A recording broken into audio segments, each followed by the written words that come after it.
మరి ఇక్కడ వేదికను అలంకరించిన పెద్దలందరికీ నా యొక్క పాదాభివందనాలు. ముఖ్యంగా నన్ను ఇక్కడికి పిలిచినటువంటి శంకరయ్య సార్ గారికి కృతజ్ఞతలు. మరి ఇంతమంది పీఠాధిపతులు, గురువులు వీళ్ళందరి ముందు మాట్లాడడం నాకు అవకాశం వచ్చిందంటే చాలా గొప్పగా భావిస్తున్నాను నేను. మరి ఇంతసేపు చెప్పింది పెద్దలంతా చెప్పింది ఆత్మ చైతన్యం అన్నారు, మనసును జయించాలన్నారు, మరి మానవ జన్మ గొప్పతనం గురించి చెప్పారు, ఎన్నో రకరకాలుగా చెప్పారు. మరి ఆర్మీ మాస్టర్ సార్ మీ పేరు శ్రీనివాస్ సారు చెప్పారు ధ్యానం యొక్క గొప్పతనం. మరి నేను కూడా ఆ ధ్యానం యొక్క గొప్పతనం, ధ్యానం నుంచి నేను ఈరోజు మీ ముందు నిలబడ్డాను. అంటే నేను కూడా ఎన్నో పూజలు చేశాను, అన్ని రకాలుగా నేను చేసి చివరికి ఈ ధ్యాన మార్గంలో ప్రయాణం చేస్తున్నాను. మరి చర్చయ్య, నా పేరు పక్కా శ్రీరామోహన్, మరి పక్క రామగుడి మా వారు పక్క రామ్మోహన్ రావు అక్కడ కూర్చున్నారు. మాది ఎంతో సేవాభావ గల కుటుంబం, ఆధ్యాత్మికపరమైనటువంటి కుటుంబం, ఎంతో చక్కగా సాగుతున్నటువంటి నా జీవితంలో ఒక అనారోగ్యం మొదలైంది.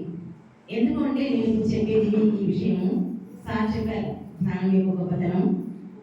మరి ఆ ధ్యానంలోకి నేను ఎందుకు వచ్చాననేది మీకు అందరికీ తెలియాలి. చక్కగా సాగిపోయేటటువంటి నా జీవితంలో అనారోగ్యం ప్రవేశించింది. ఆ అనారోగ్యం వచ్చినప్పుడు మరి నేను ఎన్నో గుళ్ళు తిరిగాను, పారాయణం చేశాను, ఎన్నో హాస్పిటల్స్ తిరిగాను. అన్నీ చేసి చివరికి 3.5 సంవత్సరాలు నాకు ఉన్నటువంటి అనారోగ్యంతో నేను బాధపడ్డాను. చివరికి మా ఆడపడుచు ద్వారా ఈ ధ్యాన మార్గంలోకి రావడం జరిగింది. మా గురువు బ్రహ్మశ్రీ పితామహ పత్రిజీ ప్రైవేట్ స్పిరిచువల్ సొసైటీ శ్వాస ధ్యానం, ఆయన అందించినటువంటి ధ్యానం గత 15 సంవత్సరాలుగా నేను చేస్తున్నాను. ఆ ధ్యానం నేను చేస్తూ నాకున్నటువంటి అనారోగ్యం నుంచి నేను 41 రోజుల్లో బయటపడ్డాను. రోజుకు 10 గంటలు, నాకు ఇచ్చిన సమయం 15 నిమిషాలు కాబట్టి నేను చాలా క్లుప్తంగా చెప్తున్నాను, వివరంగా చెప్పట్లేదు. మీకు కావాలంటే తర్వాత నా నెంబర్ చెప్తాను, మీరందరూ మా సంఘానికి రావచ్చు, అన్ని తర్వాత మాట్లాడుకుందాం. అయితే రోజుకు 10 గంటలు ధ్యానం చేసి 41 రోజులు నాకు ఉన్నటువంటి అనారోగ్యం నుంచి నేను బయటపడ్డాను. చూడండి, మనందరం మానవ జన్మ తీసుకున్నాం. మనకి ఊరికే రాలేదండి మానవ జన్మ. ఈ సృష్టిలో 84 లక్షల జీవరాశుల్లో అన్నిటికంటే గొప్పదైంది ఏ జన్మ అంటే మానవ జన్మ. మనం అనుకుంటున్నాం ఏదో వచ్చాం, పుట్టాం, పెరిగాం, మన తల్లిదండ్రులు మనకు అన్నారు అని అనుకుంటున్నాం. కానీ అంత ఈజీగా మనకి మానవ జన్మ రాలేదు. వచ్చిన తర్వాత మరి అందరం ఆనందంగా జీవిస్తున్నామా? ఒక ప్రశ్న వేసుకోండి కదా. ఎంతో మంది కష్టాలతో, దుఃఖాలతో, నష్టాలతో, సమస్యలతో పోరాడుతున్నారు జీవితాన్ని. ఆ జీవిత పోరాటంలో అనుభవించలేక ఏం చేస్తున్నారు? ఎప్పుడు చాలించాలి ఈ జీవితాన్ని అనుకుంటున్నారా లేదా? ఏదో ఒక సందర్భంలో ప్రతి ఒక్కరికి మన నోటి నుంచి వచ్చే మాట అది ఏంటి? మోక్షం పొందాలి, ఈ జన్మను చాలించాలి అనే ప్రతి ఒక్కరి నుంచి ఆ మాట వస్తుంది. మరి ఊరికే వస్తుందా మోక్షం? రాదండి. ఒక షాప్కి వెళ్ళి ఒక 1000 రూపాయలు చేసి ఇష్టం వచ్చిన చీర తెచ్చుకుంటాం. అలా రాదు మోక్షం. మోక్షం అంటే మనం ఎంతో కష్టపడాలి. కష్టపడితేనే మనం మోక్షం అంటే ఏంటి? అందరు ఏమనుకుంటారు? చచ్చిపోయాక వచ్చేది మోక్షం అనుకుంటారు. కాదు, మనం బ్రతికి ఉండగానే ప్రతి క్షణం ఆనందంగా జీవించడమే మోక్షం. అది ప్రతి ఒక్కరు గుర్తించాలి. మరి ఆ ఆనందం ఎలా వస్తుంది అంటే మనలోనికి మనం ప్రయాణం చేస్తేనే. కళ్ళు మూసి మన శ్వాసపై, మనలో ఉన్నటువంటి భగవంతునిపై, భగవంతుడు ఎక్కడున్నాడు? గుళ్ళో ఉన్నాడు, అన్నిట్లో ఉన్నాడు, అణువణువులో ఉన్నాడు. తెలుసు కదా, ప్రహ్లాదుడు అణువణువున ఉన్నాడని చెప్తాడు. హిరణ్యకశిపుడు అడిగితే మూర్ఖంగా అణువణువున భగవంతుడు ఉన్నాడు చెప్తాడు. ఈ స్తంభంలో ఉన్నాడు, ఈ తల్లిలో ఉన్నాడు, ఈ నేలలో ఉన్నాడు, ప్రతి ఒక్క దాంట్లో ఉన్నాడని చెప్తాడు. మరి అన్నిట్లో ఉన్నాడు భగవంతుడు. మరి అందరినీ భగవంతుడిలాగా చూస్తున్నామా మనం? ఏ ఒక్కరిని చూడట్లేదు. మన స్వార్థం కోసం ఎవరితో ఎలా అవసరం ఉంటే అలా నడుచుకుంటున్నాం. అవునా? చెప్పినంత ఈజీగా మనం ప్రవర్తిస్తున్నామా, మాట్లాడుతున్నామా, చూస్తున్నామా? లేదు. మరి ఈ మనసును జయించాలన్నా, మనలో ఉన్నటువంటి ఆత్మను దర్శించాలన్నా మనం ఏం చేయాలి? శ్వాస పైన ధ్యాస పెట్టి ధ్యానం చేయాలి. ఎప్పుడైతే మనం శ్వాసపై ధ్యాస ఉంచి ధ్యానం చేస్తామో మన మనస్సు మన ఆధీనంలో ఉంటుంది. మన ఆధీనంలో ఉన్నప్పుడే మనం మాట్లాడే మాట, చేసే ఆలోచన, ప్రవర్తించే మన యొక్క ప్రవర్తన మనకు అనుక్షణం అర్థమవుతుంది. అవునా? ధ్యానం చేయడం వల్ల చూడండి, ఒక పూజ చేస్తే ఏం చేస్తాం? పూర్తిగా నిష్ఠతో చేస్తున్నామా గమనించుకోవాలి. నువ్వు ఆ పూజ కూడా చెయ్యి నిష్ఠతో, ఎరుకతో, ఆ పూజపై దృష్టి కుట్టి చెయ్యి. అక్కడ కూడా నీవు విజయాన్ని పొందుతావు. కానీ దేవుడిపై ధ్యాస పెట్టడం లేదు. చూడండి, మరి ధ్యానం ఎందుకు గొప్పది అన్నిటికంటే మరి చెప్తున్నారు పెద్దలంతా చెప్పింది అదే కదా. ధ్యానం గొప్పది, మనసులు చేయించాలి, ఎన్నో రకాలుగా చెప్తున్నారు. మరి ఈ ధ్యానం చేయడం వల్ల మనకు 4 రకాల లాభాలు వస్తాయండి.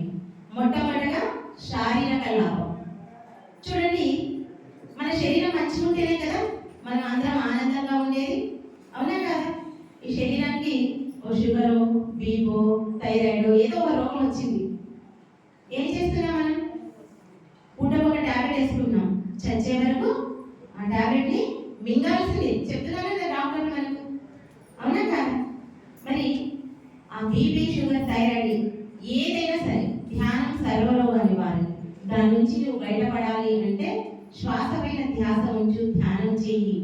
శారీరకంగా పరంగా ఇవి ఎన్నో లాభాలు పొందుతావు. పత్రిక చెప్పారండి, ధ్యానం చేస్తే 1,00,00,000 లాభాలు. మరి ఆ లాభాలను పొందాలంటే ప్రతి ఒక్కరూ వాళ్ళలోకి వాళ్ళు ప్రయాణం చేయాలి. ఇలా శరీరపరంగా మనం ఎన్నో రకాలైనటువంటి లాభాలను పొందవచ్చు. మరి మానసికపరమైన లాభాలు ఏంటి అంటే, మొట్టమొదటిగా మన మనసును మనం ప్రశాంతత చేసుకోవాలంటే ధ్యాస ఉంచాలి. దేని మీద ధ్యాస ఉంచాలి?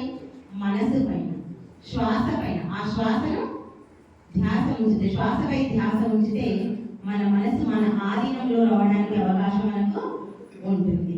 మరి ఈ మనసును జయిస్తే, మన ఆధీనంలో ఉంచుకుంటే మనం ఏమైనా తప్పులు చేస్తామా? ఇంకా ఎలాంటి తప్పులు మనము చెయ్యము.